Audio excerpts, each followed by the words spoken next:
Now, here is Ticky Fullerton on Your Money. Hello there, I'm Ticky Fullerton, every night bringing you a full hour of the very best in business coverage across the nation and internationally, especially where business and politics meet. Coming up, it's time. Labour's pitch to voters on climate change as the policy, minus the costings, are revealed. Analysis with EY's Matt Rennie and Adair Turner. Lord Turner tells us why a fast transition to renewables makes sense. Woolly shuts 30 Big W stores. What's behind the strategy? We'll get the latest from the Australian's retail guru, Greenblat. And the past master of superannuation, Garry Weaven, joins us live to talk about his role from little to big things and what the next challenges are for the super sector. Yes, the budget day tomorrow, the election budget, and from everything we're hearing, government coffers have been filled a lot more than expected back in the mid-year economic review outlook, MyEFO, in December, enough to deliver a surplus this year even. But with calls that spending on the NDIS has been mismanaged and could be not enough, the last thing Treasurer Josh Frydenberg seems to want is to have during the campaign is the optics of a surplus at the expense of disabled people. So expect a Goldilocks approach to the 29 budget, I think. Now, where are the leaks this year? That's been put down firstly to the intense media coverage of the Christchurch attack, plus the budget is a month early and the government wants to springboard off the budget with fresh election announcements.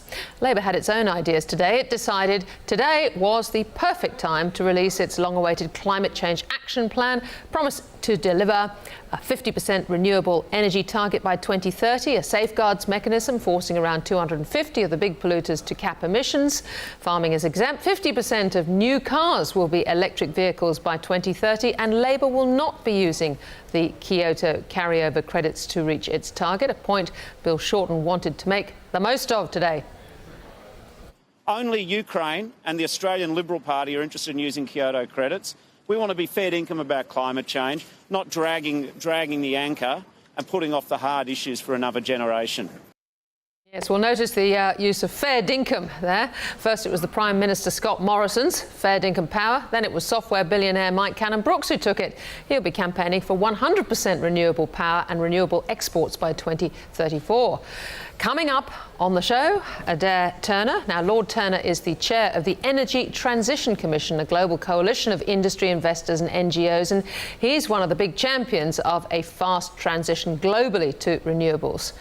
Interesting today that the Energy Minister, Shadow Minister Mark Butler, was stressing Labor's relationship with business as it developed its climate and energy strategy. Business wants us to work with the government's existing safeguard mechanism, and we've decided to agree to that proposition. Not only will this make sure that business is able to work with systems they've been working on for the last few years, but it also provides a platform for bipartisanship in the future, as does our commitment to working on the National Energy Guarantee. These are two of Malcolm Turnbull's signature policies, and if the coalition ever gets over its ideological opposition at the moment to climate change policy, there is a platform there for bipartisanship and for business certainty.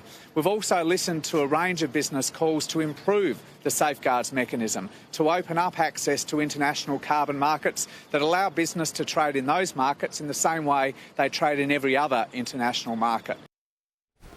Well, will this be yet another climate change election? And who will it favour if it is? Good questions, I think. One thing Labor hasn't done is put an estimate of what the ambitious targets might cost the economy. No surprise, the PM and various ministers have scoffed at the plan as a rerun of the carbon tax and claiming that Labor's use of international carbon credits could take $35 billion out of the economy.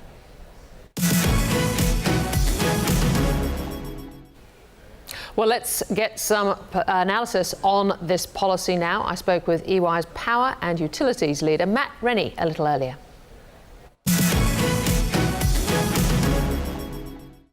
Matt Rennie, well, great to get your perspective on Labor's new plan. The question we all want to know, of course, is it economically responsible? Look, I mean, the Labor Party at the moment is really putting its policies right out there. The coalition obviously playing its cards closer to its chest prior to tomorrow night. But it's not a bad suite of policies that's been put out by Labor. I mean, I tend to judge both sides really on how well they're setting up an enablement of the electricity system in the next 10 to 15 years. And an emissions trading scheme being announced at the very end of this suite is not a bad capstone. Yeah, you say it is an emissions trading scheme. Labor made quite a point of the fact that it was building on the government's already, I think it's called the baseline and credit scheme, where it had a cap of 100,000 tonnes of emissions. But it's building on that rather than changing the game again. Do you think that's useful? Look, I think so. I mean, all of these schemes are roughly a similar design. You decide how much you want of something. You put some people inside the circle and some people outside the circle. You tell the people inside the circle that they can't do more than a certain amount and they can trade amongst themselves, and that in turn places a value on it.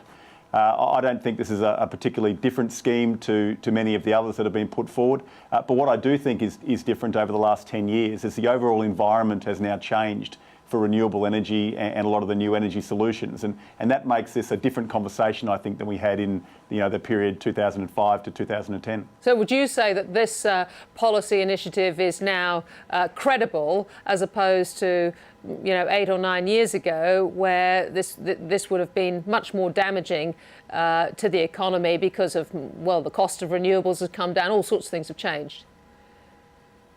Yeah, I think so. I mean, so 10 years ago, the cost of renewables was around $10 a watt installed. Yep. I mean, the latest figures we've got now out of China are south of 30 cents a watt installed. I mean, the entire game's changed, and renewable energy is now much more of a mainstay than it ever has been before. Coal was around 90% of the national electricity market 10 to 15 years ago. It's now 22%. So I think it's not as unreasonable now as what it was back then. It certainly would have had a much greater impost back then than it would now. But I think importantly, Ticky, we're moving to an environment now which is between 40 and 50% renewables, a new transmission system, a peakless distribution network, and real retail margin compression over the next 10 to 15 years, with new roles for automotive and a brand new system. So I think time's probably right to have these sort of conversations again. So who is going to have to sort of take the pain? Under Labor, farmers are carved out of this at the moment. Who is going to be as are, say, the aluminium smelting sector? Who is going to be taking the pain? Well, it's really a punt on the transport sector. So if we look at emissions in Australia really cutting into three main ways, there's the energy sector, there's transport, and there's agriculture. By removing agriculture, there's really energy and transport and a bunch of other industries, but these two take up the bulk of it. We think there's two main tipping points coming. We think in 2021 it's going to be roughly the same cost to get a battery and solar system as it is to take electricity from the grid.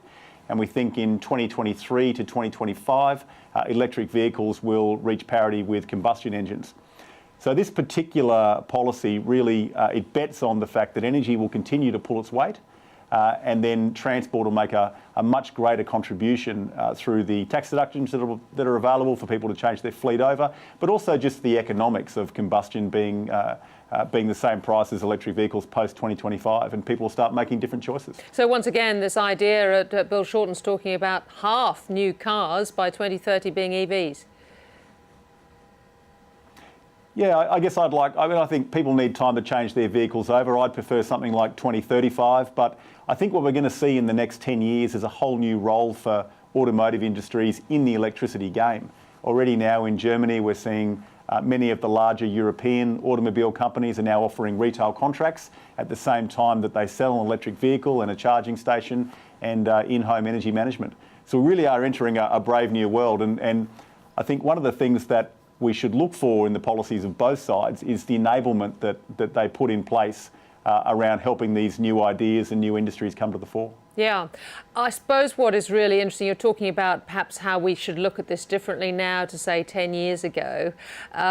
Climate change has lost governments term after term after term in this country. Are we getting to a stage now where the pro-climate change, the higher renewable energy targets are now becoming more credible, and we just might see that actually be able to win an election? Well, it's really interesting. I think one of the great enablers here has been technology. If we look at what's happened over the last 10 to 15 years, on the generation side, we now have many more options that are cost effective. On the distribution side, we now have batteries which are on the system, which enable us to move load around. And on the retailing side, we can see margin compression and prices coming down as a consequence of greater digitisation, which gives us access to more scale. So it could be not so much that that the outside world's changing in a political sense. It could be that technology is taking us to a point where these things aren't such a flex. They're much more available to us. And Labour's sort of saying, well, before we couldn't agree an NEG, National Electricity Guarantee, but were the coalition to come to the party, we'd like to throw that on top of as well. Again, would that be a relatively simple thing to do from a model? Well, the National Energy Guarantee was technologically agnostic, which I thought was one of its greatest benefits. It focused on reliability, but there were already steps in place to worry about that reliability. And it really had a focus towards the environment in the sense that it aimed to meet the targets overall. Now, these are an extension to those targets, obviously. But electricity, we think electricity, if it continues at its present trajectory, can probably take something like a 27% reduction in its part, not overall. It could probably take 45% reduction without having real inertia problems in the grid, although it's something we do need to think about in the next 10 years. But importantly, if electricity was the only part that reduced emissions, we think overall that it'd be between 10 and 20% reduction overall. So every sector needs to do its bit here. Right. Do you think, though, that the Labor proposals as they stand today could be delivered, given the improvements in technology, without, massive job losses, blackouts, brownouts, all the things that no doubt the coalition government is going to run on, scare campaigning? Yeah, well, let's take that in reverse order. On the blackout side, blackouts are a consequence of a lack of inertia in the system. If we increase the amount of renewable energy in the system that we need for electricity to do its part only, I don't think there's a great risk of blackouts. There is a large number of synchronous generation in the system, and there are processes to bring that on. If we then look at more broadly what the impacts of this policy will be, electric vehicle cost reductions, they are coming. We think by 2023 to 2025 that they'll be the same price as combustion engines. So that should be a matter of consumer choice. And more broadly than that, the digital revolution is taking place now at such a pace that customers have got choices like they've never had before. So it could be that competition helps out a little bit too. Do you think Australia will be the home of auto manufacturing once more? Well, that's a really interesting question. One of the interesting things about the electricity industry in the next 10 to 15 years will be the involvement of automotive. And we certainly see Australia in the next 20 years being a real home, one of the first homes actually for battery and solar to reach grid parity. So we think 2021 in Australia and as late as 2045 in Europe, because our tariffs are different and we have had such an incredible take-up of solar. And so with that sort of customer acceptance and also with the moves we see in Europe around automotive entering retail, it's not too far to think that perhaps automotive might also want to look at the way in which EVs are rolled out as well. So I think that's a possibility. Well, my goodness, it is extraordinary. What do you expect anything different to come tomorrow on the coalition side in terms of their energy policy?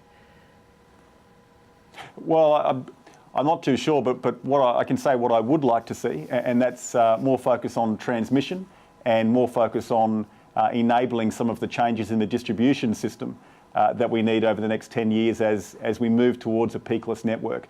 At the moment, our regulatory system tends to reward distribution companies for expenditure, and I think they need to be rewarded over time for managing that load, which is a few sort of nips and tucks to the regime, which will sort of put some money in the right spots.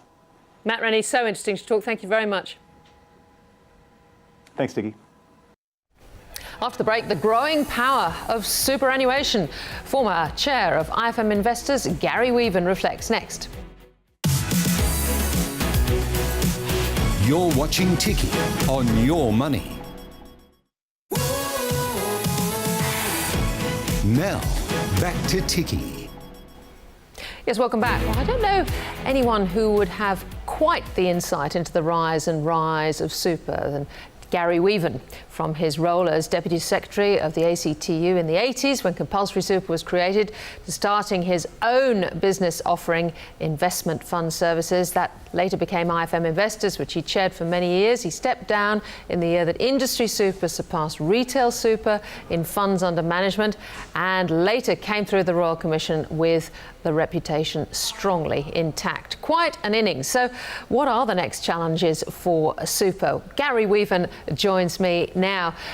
Garry, very nice to see you there, and of course you can talk about this all at arm's length now, having been enjoying your retirement already, I imagine.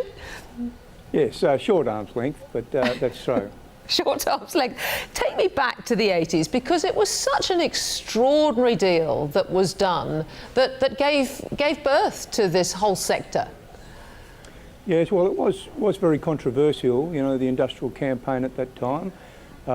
Most people didn't have any super, and most people that did have super had very poor schemes, very poorly designed.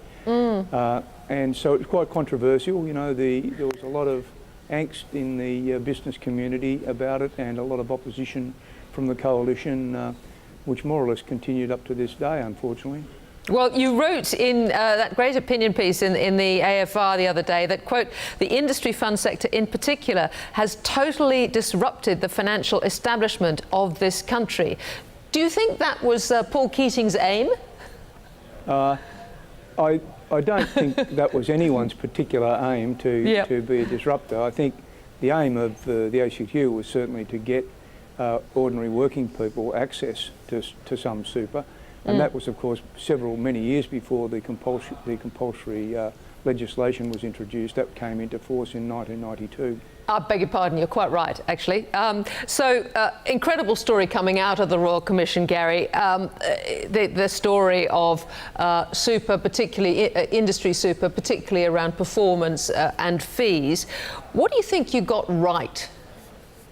Well, we did get a number of things right, but the first thing was that right from day one, back in the 80s, we pledged that we would never pay commissions to financial planners or other sales agents, even though they worked.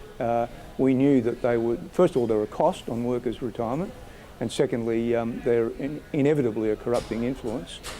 So we got that right, and I think one of the other major things we got right was focusing on investing a little differently, getting away from the herd, focusing in particular on unlisted assets in property and infrastructure. Yeah, well, that has turned out to be an extraordinary, firstly with the property market, but also if you think of IFM Investors today, infrastructure both here and very successful internationally. Yes, well, actually, at this moment, I think IFM can safely say the great majority of its institutional investors are offshore. The majority of its revenues come from offshore, so it's becoming a great export industry for Australia. Garry, the big story really has been all about accumulation. Going forward, so many of the challenges seem to be now around retirement. Do you think the sector has got its head around the challenges? There's some big challenges ahead. The sector's slowly moving in the direction of income stream, pension schemes rather than lump sums. The legislation encourages that fairly strongly, and I think we'll continue to do that. There's a continuing ageing of the population, and so this question of adequacy keeps running ahead because people now, as Paul Keating himself made the point, it's planning for the people that get to 80 and beyond, 80 to 100, that we have to worry about. I want to also pick up something else you said in that comment piece. You talked about a litany of obstacles strewn across the path of what you call the advancing industry fund upstart army. What sort of obstacles are we talking about? Well, it was an upstart army at that time. I don't think it's upstart now, but No. well, you know, there were lots of obstacles. I mean, the coalition really didn't like super. They opposed it even after compulsory super was Yes. introduced for some years, and they kept doing things like they introduced retirement savings accounts that only the banks and the life companies were allowed to offer. They proselytised that as taking a big market share. In fact, it was an abject failure.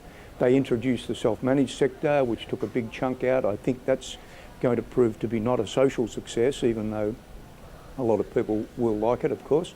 And you know, a number of other changes that made life a little bit hard for us. But in the end, surely now they must finally say it's time to change their view, get on board and start a dialogue which everyone can benefit from.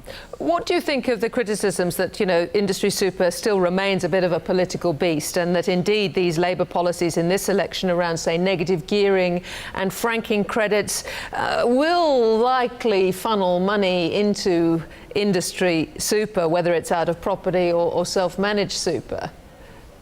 Well, I think those policies are clearly not devised with any sort of focus on what will do to the sector mix in super. They're policies that stand on their own 2 feet, and I'm not going to go into that today. I think. But they might they might also happily for industry super end up again encouraging investment in that direction. I mean, for those who argue that it is a political thing still. They might. I mean, we don't. I don't think the industry funds will be adversely affected by the change in the franking or the franking rules, for example. And on negative gearing, well, you know, super funds, ordinary super funds, can't borrow to go and buy properties. So self-managed funds have, and they've done it to a large degree.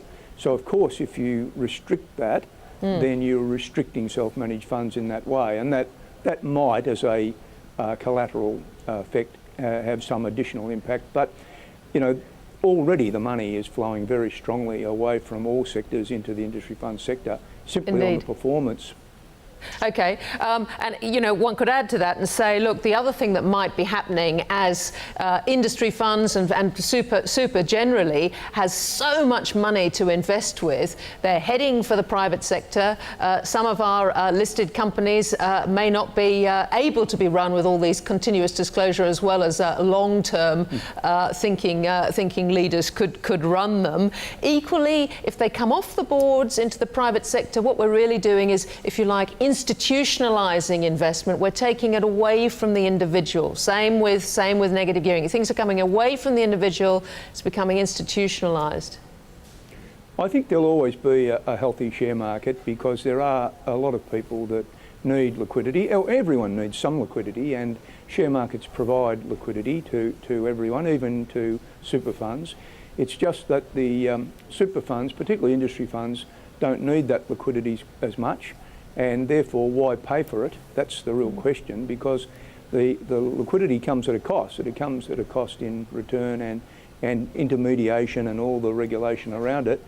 I think there will increasingly be room for corporations to enter into long-term partnerships with institutional money where they find, you know, patient long-term investors. They will often find that, I think, as a preferable source of capital if they themselves start to think long term. So finally, you're actually talking about collaboration with all sorts of people, including government. So when we've got something like Labor's energy policy out today, to what extent could, say, the industry fund sector get involved in the transition to the new economy, and in a way that will we end up subsidising industry super? Because obviously then they're going to need their returns, aren't they? Well, the industry funds certainly don't need any artificial help on the return front from anyone. The world's a very big place. There's plenty of places to invest.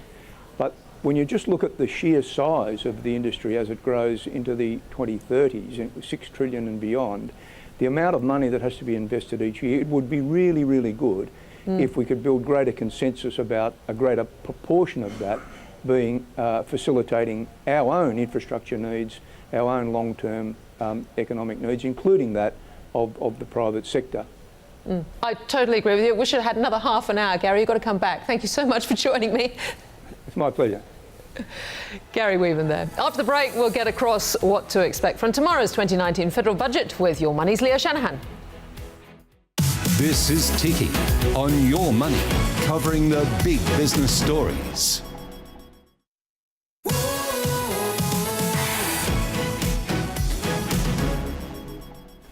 Yes, welcome back. Well, tomorrow's Ticky show will be live from Canberra. I'll be heading over to Parliament House with Your Money's chief business reporter, Leo Shanahan, for the annual budget lockup for our sins. Leo joins me now to talk through what to expect tomorrow. Yes, Leo, we're locked up for hours. We've got these enormously heavy books that we have to start with. Anyway.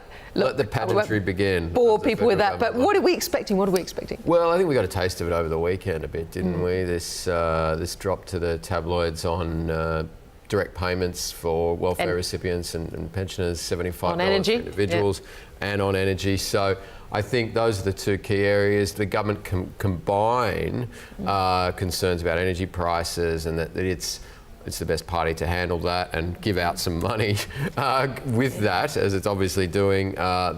That's a reasonable recipe. Whether that's a recipe for success for the election, I don't know. So this is in part, presumably, because the income tax cuts, which we're expecting to see something of as well, or some brought forward perhaps, they can't actually hit or benefit those earning very little, can they? Because they're not paying a lot of tax. No, because they're already, at that threshold, right? Yeah. Or below that threshold, I should say. And even some of these income tax cuts won't come into effect till, July, August this year, when people get those as a rebate. So they wouldn't have already seen, a lot of people wouldn't have already seen a lot of those for people earning under 125,000, I think. Okay. So it would be interesting to see that if the government goes the next step, that is, do they start direct payments, which is a step people are talking about. The beyond welfare recipients, of course, are kind of ruddier-like payment to also maybe stimulate the economy. Yep. That I think would be very risky. Obviously, that was very particular circumstance, and you can't, on the one hand, run a narrative about Labor blowing the surplus and we're the first ones to get it back since John Howard, and on the other hand, do exactly what Kevin Rudd did, which is give it away. Well, this is why I think it's going to be a sort of little Goldilocks budget, really. It's sort of not too much of a surplus to show. So if it does come that they have a lot coming in, which sounds like they did, they will be spending it on something, won't they? Yeah, it obviously depends on how much that is, if it's up to 10 billion. But they can still say they've managed to bring back all, Labor's inability to get it back, Labor's deficit over the last 10 years. They've brought it back to heel now. Yeah. And so what are they going to spend it on? Well, I think it's interesting too. We've had announcements around infrastructure and black spot transport investment. I think you'll get a lot of that. Chris Bowen's saying, they're using this as an election campaign launch, not a budget. And there's probably a fair amount of truth in that. Well, it was brought forward in order for it to... And look, obviously they had the right to do that, and you would as a government. But what you're going to get is a lot of these transport and infrastructure announcements that you can roll out during the election, which have already been paid for. But presumably the government is going to stick to what it planned to spend on the NDIS, what it planned to spend on education, or are we going to get a bigger spend, you think, in health and education? I mean, that would be interesting. I mean, the NDIS is turning into, I wouldn't call it a white elephant quite yet, but it's got a lot of problems, and you create something like that, and this is what happens. Yes. So I think how they manage that will be very interesting. Education, I think that kind of funding, I mean, I don't think we're going to get a really interesting kind of fiscal statements. So a couple of years ago, we had the big kind of budget leak on the on the bank levy. I don't think you're going to get any more of those, Leo? I don't think so, because what sure, in this environment, it doesn't hurt to whack banks, but I don't think you're going to see any increase on something like the bank levy, and I don't think you're getting anything really full on like that. And nothing more on New Start, we don't think. Well, we don't think so, because they're defending that today, basically saying, well, if you want to get a job, that's an option for you. It's not necessarily an option for pensioners and certain other type of welfare recipients. Well, I'm Very glad you're in the lockup with me, Leo. Thank you very I'll much see for you tomorrow. joining me. Talk tomorrow. Okay, now Woolworths has news. It will close 30 Big W stores over the next 3 years, with 2 distribution centres also set to close at the end of their leases. Woolworths also said Big W will likely report a loss of 80 to 100 million before interest and tax for full year 19. Last year, Big W saw its first positive sales growth in over a decade, but still reported a loss of $110 million. CEO Brad Banducci says Big W's return to earnings is taking longer than planned, but the changes merely reflect, quote, a rapidly changing retail environment. Woolworths also reported the proceeds of its petrol business to EG Group in November will be returned to shareholders via a $1.7 billion off-market buyback. Well, for more on this story, the Australian's senior business reporter Eli Greenblat joins me now live from Melbourne. Eli, this is pretty big news, isn't it? Hello, because Woolworths has been saying no, and this is a clear sign that it's acknowledged that something's not right. That's right. Yes, Big W certainly isn't right, and it's been struggling for quite a while. The losses for the last 3 years of Big W are more than $300 million. Look, so certainly going through a tough time. There has been a review in process, and what they've decided now is to shut down 30 stores out of the 183 stores, plus 2 distribution centres, to really right-size the business, rationalise it, bring it all the way down to the kind of core where Brad Banducci thinks he can now build some profit back into the company. Right, so, but when you walk into a Big W shop and then you walk into, say, a Kmart shop, they're 2 very different experiences, aren't they? I mean, would this be good news for Kmart? Well, I think, Or they could be different in terms of, yeah, so I think, say, Target too. I mean, I think there's some differences in terms of the brands and the offer and the private label and some of the branding, but I think a lot of those companies are very similar. You've got Big W, Kmart, Target, and to a lesser extent, Best and Less and the Reject Shop, all fighting over the same area, which is that discount department store space. It's incredibly tough, incredibly intense, very competitive. They're basically selling the same things in clothing, apparel, housewares. I mean, I think you could say that a toaster in Big W is pretty much the same as a toaster in Kmart or a Target or a Best and Less. So what's the difference then? It can only come down to price. So therefore, you've got to have all these retailers being competitive as possible in terms of the best supply chain, the best operations, to make sure that toaster or that sandwich maker or that, boy's T-shirt or girl's dress is as cheap as possible. Well, and so is 30 stores, is that a sizable amount? It is. It's about 16% of their network. There was a report from an analyst last week saying they thought they needed to close 1/3 of the stores, which would be more like 50 or 60 stores, which would cost almost $1 billion. So Woolies haven't gone that far. They're going to cut 30 to begin with. I suppose the question is, if you cut 30, bring it down to 150, is that about right? Or will Brad Banducci have to cut even more in the next few years? And do they have issues? I mean, we've been talked before about the issues that Myer has, for example, with its rental obligations. It can't actually get out of a lot of these leases. Woolworths doesn't have that same problem. Doesn't seem to be. The analysts were asking a lot of those types of questions, Ticky, at the analyst briefing this morning. They were asking, are there a lot of leases in there with 20, 25-year lease provisions, which is some of what Myer's got. They said no. They said it wasn't that bad, and that really, I think the average of those leases is about maybe 9 or 10 years. So not too bad, not as constrictive as those kind of 20, 25-year lease obligations. It is interesting, isn't it, these enormous companies, or Wesfarmers when it owned Coles and Bunnings and Officeworks and Woolworths with Big W. I mean, how much time do the chiefs actually spend on a unit like a Target or whatever that isn't working? Does it soak up a lot of management time? It must do. Well, you think it would. Now, Big W have got their own MD and their own kind of operations team, in the same way that Coles or Bunnings or Target were run independently at Wesfarmers, or Officeworks is run independently. Of course, they report to the board and report to the bosses there. But I think Brad has been, very focused more on the supermarket side of the business, which is really turned around now, and that seems to be running quite well. So maybe he's got more time that he can devote to Big W. But really, Big W, their earnings are pretty small in the scheme of things, or their losses, I should say, are quite small in the scheme of things. But certainly, yes, it takes up time. It's a distraction. I'm sure Brad would much rather be focusing on food and groceries, or talking about food and groceries, than revealing to the market another bad result at Big W. Yeah, interesting development. Eli Greenblat, thank you very much. Thank you. Well, after the break, we'll get more analysis on Labour's climate action plan with Lord Turner, chair of the Energy Transitions Commission, next.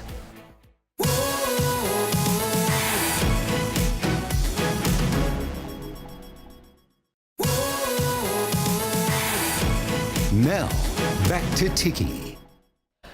Welcome back. Well, let's go back to our top story, Labour's climate action policy now, and just how realistic is a 50% renewables target by 2030? We've had serious issues with the functioning of the grid now that backyard solar has taken off. Remember the Adelaide blackout in 2016. Can we really expect a totally smooth transition to renewable energy in a decade?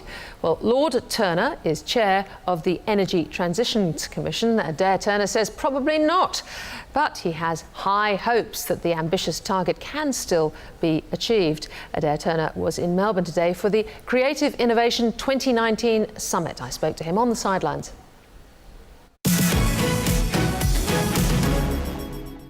Lord Turner, thank you so much for joining us. I'd like to ask you first about energy policy and climate change. We've had the opposition's big policy announced today.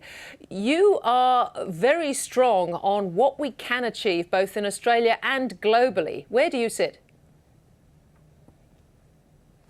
Well, the Energy Transitions Commission, which I chair, which is a global commission, which includes companies from Shell and BP on the fossil fuel side through to renewable energy companies, we've just recently produced a report called Mission Possible. And what it says is the whole world could get to zero carbon emissions by 2050 at a very low cost to the global economy. And it needs to get there to avoid harmful climate change, but it's absolutely technically possible, given the great breakthroughs in technologies which we're seeing in renewable energy and in the way to decarbonise heavy industry and transport. And the crucial point I'd make in the Australian environment is, if the cost across the world of having a zero carbon economy may be small but still positive, I think in Australia it's going to be negative. You have this fantastic solar resource. It's obvious you have a lot of underutilized land. You could be an absolute leader in renewable energy and in what is going to be a huge part of the global zero carbon economy, the hydrogen economy, producing hydrogen here from renewable sources in Australia and selling it to the rest of the world. Key to all of this, of course, is the transition. And if you think of that our national economy as a business model, we are very hooked on fossil fuels at the moment. We've got a grid that's becoming less and less stable, really, because of the amount of home solar panels and people going off-grid. There's the potential for the hollowing out of some of our coal-fired power stations, such that their their economic life, may well be reduced even faster. From a political point of view, the challenge is to keep prices down and to have a smooth transition. Any advice? Well, look, it's never possible to have completely smooth transitions when you have disruptive technologies. But the fundamental fact is that renewable electricity is already getting close to or below the cost of coal in many parts of the world and is going to go significantly lower. The Energy Transition Commission, which I co-chair with a man called Dr. Ajay Mathur, he's head of the Energy and Resources Institute of India, we are working in India about how India will be able eventually to move beyond coal, how it could take, even in India, renewables to 30% by 2030, with another bit of nuclear and hydro giving us total zero carbon of 45%. And what that means is that within 15 years or so, we are going to see coal demand in India in significant decline. So I think Australia has to make sure that it doesn't get stuck in the old economy of thinking that forever it can build its prosperity on exporting coal to China or India or other places like that, because those countries also are going to move beyond coal as the world has to.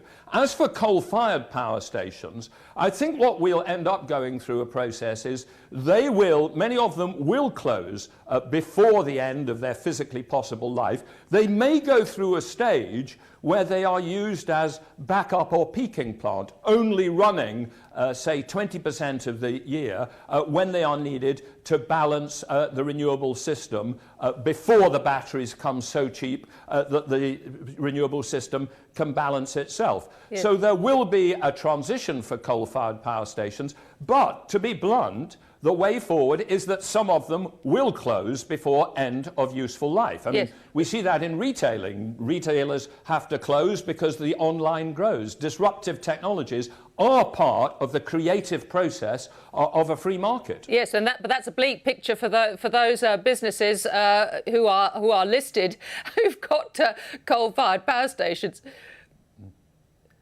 Yeah. Yeah, no, got it. But I really don't think it is the job of... I think on this issue of a transition, there is a legitimate issue about jobs. Where there are jobs in particular locations, then it is for the government to work out how to have a transition that looks after that employment situation and has a pace of change that people can deal with and provides new jobs. I'm going to be blunt. I don't think it is the job of government to look after equity shareholders, to look after their returns. That's what the market determines. And if people have made bad decisions by not seeing the future coming, you know, that's the way capitalism works. It always amazes me that some of the people who talk about free market capitalism, when it threatens their particular interest, they end up as being sort of welfare queens like anybody else. Now, one of our software billionaires, Mike Cannon-Brookes, often has a dip into the political debate. Now, he is going to be campaigning in this election for not just 100% renewables by 2035, but also the idea of exporting power based on renewable energy resources rather than traditional energy. Do you think Australia has the capacity to be 100% renewable and as an export renewable business by 2035? Well, there are various countries in the world which are going to be at 100% renewables by 2040 is the typical path they have taken. I think pretty much the whole of Scandinavia, which has great hydro resources, I think that'll be at 100% renewables. I think Denmark will be there. I think California will be there. If I had to pick one country in the world which I thought could do it faster than anybody else, it would be Australia. Just run the figures of how much solar radiation falls on Australia, how much land, which is lightly utilised for anything else, and therefore the land cost for solar farms is low in the middle of Australia. If it's the one country that could do it by 2035, it would be Australia. And in particular, I think the idea of Australia as an exporter of clean energy via probably hydrogen rather than actually long-distance electricity lines, I think that should be part of the Australian national strategy. Our calculations in our Mission Possible report is that the world supply of hydrogen may have to go from about 60 million tonnes per annum now to something like 600 million by mid-century to drive ships, to drive long-distance trucks, to enable steel to be produced in a low-carbon fashion to balance power systems throughout the world. And I think what we're going to see is hydrogen produced in the most favourable places to use renewable energy, which might be Chile, it might be Western China, but it also undoubtedly includes Australia. And I think that could be a very major opportunity for Australia. So I think Australia in 20 years' time may be a big energy exporter, but no coal, but lots of clean hydrogen. Yeah, and that obviously crucially depends on the breakthroughs in research that can deliver hydrogen storage at capacity. Well, I'm not sure there are really breakthroughs in research. I think you've always got to distinguish between things that might occur in the scientific labs that give us all sorts of capabilities that we don't have at the moment, versus taking technologies that already exist and simply scaling them up and driving down the cost. Right. I would say that hydrogen could be very big, even with just the latter. The basic point about hydrogen at the moment is that hydrogen electrolysis, making hydrogen from electricity and water, is a sort of cottage industry throughout the world. But we could see that growing 100 times in the next 30 or 40 years. And we know from solar PV panels what happens to costs when you dramatically increase the scale of an industry. They come down not by 10% or 20%, but by 80 or 90%. And I think we will see that happening to the cost of electrolysis equipment, even if the fundamental chemistry and physics of electrolysis reflects current ways of doing electrolysis rather than completely new inventions coming out of the labs. Right, yes. No, I remember, Lord Turner, that you famously said that, predictions had to be ripped up about the reduction in costs of solar because they've just, the reductions have been so much greater as the years have gone on. But can I move from energy security to financial security? In the last week or so, the Reserve Bank of New Zealand has called for much higher buffers for the big four banks of 18% Tier 1 capital. Now, I think you think that Tier 1 capital should be 15 to 20%. At the moment, our banks are only 10.5% in terms of requirements. We have a potential lending squeeze, a credit squeeze in this country. We have a property market under huge pressure. Why should banks have to carry so much more capital? Well, when I was the chair of the policy committee of the International Financial Stability Board, which was from 2009 to 13 as we were rebuilding the regulation of the financial system after the financial crisis, I was a capital hawk. Along with a couple of other allies from Switzerland and at that time the US, we argued for still higher capital requirements than were eventually agreed within the Basel III agreement. And the reason I believe in high capital is I think it's the most straightforward way to have a really safe banking system. I would like less intrusive, detailed supervision with lots and lots of people poring over the details of a bank's management activity, and more simply saying, as long as you've got lots of capital, we can leave you to get on with it. But the other point I would make, and this has a tricky transitional point, I think we have too much lending in the world. I think we continue to pile up too much debt, and we've seen that in Australia with this very long housing boom financed by debt. And so if through a higher capital requirements on average over time we have less indebted economies, I think we will have more stable economies. So yes, I am a supporter of higher capital ratios. I think that New Zealand commitment is getting them to the sort of levels that I believe banks should be run at. I think if you're going to introduce it, you've then got to think about a transition towards it, because always with capital ratios, you've got to think about where you'd like to be in an ideal sense, where you would always like to have been, which might have stopped a harmful a credit boom in the past, and you've got to balance that against where you are in the economy and whether increasing it in the short term will slow credit supply just when you want credit supply. But in terms of where you want to be over the long term, I think the New Zealanders have it right. It is tricky, though, at the moment, because we've got this slowdown. We've got a budget tomorrow where we're expecting some sort of fiscal stimulation in terms of tax cuts. But it is tricky to drive our big four banks to carry more capital when they, dominate the economy at the moment in the way that they still do. Presumably, is that is not going to tie our hands, I guess the question is, in the short term. Well, I think if you suddenly increase capital requirements, you can have, a credit crunch, which is harmful. And that's why when we increased the Basel III requirements at a global level, we actually debated those and set those back in 2011, 2012, and we had a process of introducing them up to 2019. And we also created a cyclical element of it, which would deliberately increase capital requirements in the upswing of the credit cycle, but ameliorate them a bit when credit turned down. So you just have to know where you want to be in, say, 5-10 years' time.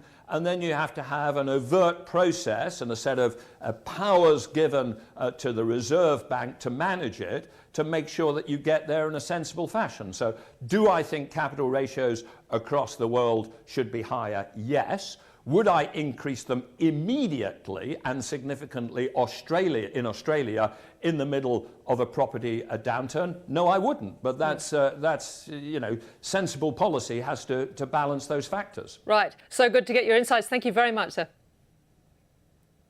Thank you very much indeed. Lord Turner there. That's all for the show tonight. Tomorrow night, an extra special episode of Ticky for Budget Night. I'll be live at 9 p.m. with Leo Shanahan, direct from Canberra, with analysis from Finance Minister Matthias Cormann, Shadow Finance Minister Jim Chalmers, and top business leader Mark Carnegie. Thanks for your company.